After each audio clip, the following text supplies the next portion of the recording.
one false step and they're screwed. It seems like everything's on all the time, capturing everything, now more than ever, to coin a phrase. And so I'm aware of the fact that politicians have to keep it up all the time, and that is remarkable. Yeah, I don't know if we'd see Buster Bluth in the White House. That would not be pretty. This character that I'm playing, he's pretty neurotic. He worships the ground that Selena Meyer is on. There's a little bit of Buster in there, because we both had codependent relationships with ladies in our lives. To live this political life, even though I disagree with some of the stuff they do, I mean, that takes balls I mean, it is. I do have an admiration for anybody who wants to step into that and handle that kind of pressure.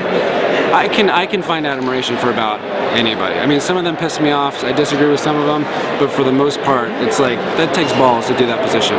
I think it is sort of a more cynical time, so I think people would be more apt to look at our show as something that, like, it's not the West Wing, it's not, where everybody has good intentions. You really see a lot of pettiness, so I think might be refreshing to some people. The show isn't as ridiculous as the reality of what happens in DC.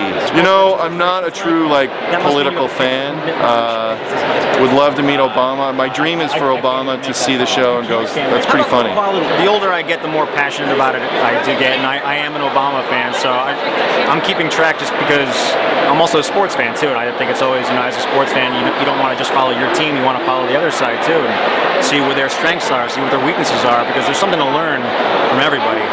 I never thought in a million years I'd be walking through the White House as part of research for a role. It's a lot smaller than I thought it was. It was cool though. Yeah, we were in Biden's office, and I don't know if he knows this or not, but he will now. We were crawling all over the place and snapping photos of his. I mean, they said it was cool, man. So we did it.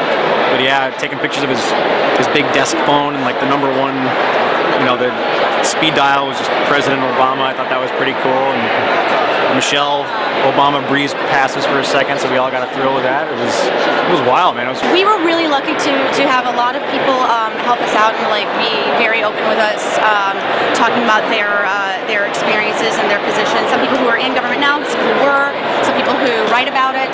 Just kind of our consultancy ran the gamut, and that was great. For me, with Amy, something I also really wanted to make sure was that people understood, or at least that it read, that she's a manager of people, and I always say she's the CEO of the Selena Meyer company. Everyone always asks about, the Kiss or the Bees or whatever, I always liken it, you can't go to a Christmas without your uncle always mentioning something from when you were a kid, right? And so it's kind of like a version of that. In this show, we don't deal with ongoing headlines. Obama's never mentioned, Sarah Palin's never mentioned, no political party is ever mentioned. We tried to look at and I grew up here, so I'm sort of keenly aware of it, the overall gestalt of Washington, which is timeless. Just the situation is based on Washington, on steroids.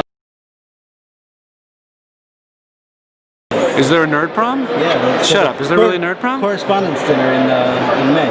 Can you invite me to the nerd prom? A news organization has to invite me? Sounds like. Can you guys invite me? Done. I am going.